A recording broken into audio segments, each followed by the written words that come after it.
So మీరు IPS అవుదామని అనుకున్నారు కదా, అంటే చిన్నప్పటి నుంచి అది బలంగా నాటుకపోయింది.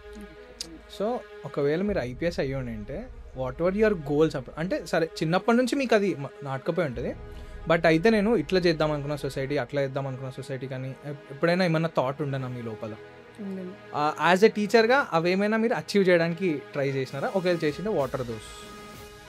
నేను ఒకవేళ ఐపీఎస్ అయ్యింటే ఇప్పుడు సిచ్యువేషన్, ఇప్పుడు నవేడేస్లో ఆడపిల్లల పైన జరిగే ఇన్సిడెంట్స్ చూస్తున్నాం కదా, ఇట్లాంటి ఇన్సిడెంట్స్లో పిల్లలకి మొదలు ఆడపిల్లలకి ధైర్యాన్ని నింపేటట్లు ఏం కావాలో అట్లాంటివి నేను చేస్తుంటే, క్లాసెస్ తీసుకోవడం కానీ స్కూల్, అప్పుడు కూడా మళ్ళీ టీచింగ్ ఫీల్డ్లోకే వస్తుంటేనేమో స్కూళ్ళకి వెళ్ళి మోటివేట్ చేయడం కానీ, ఆడపిల్ల అంటే ఎట్లా ఉండాలి, సెక్యూర్డ్గా ఎట్లా తనని ఎట్లా రక్షించుకోవాలి, దానికోసం ఎట్లా ప్రయత్నం చేయాలి అనేది నేర్పించేదాన్నేమో.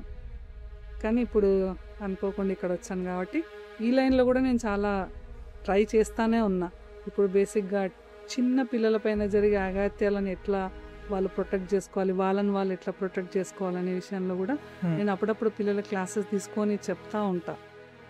Okay okay, what is good, what is bad అనేది ఇట్లా కొన్ని క్లాసెస్లో పిల్లలకు, ఆడపిల్లలకు చెప్తూనే ఉంటాను.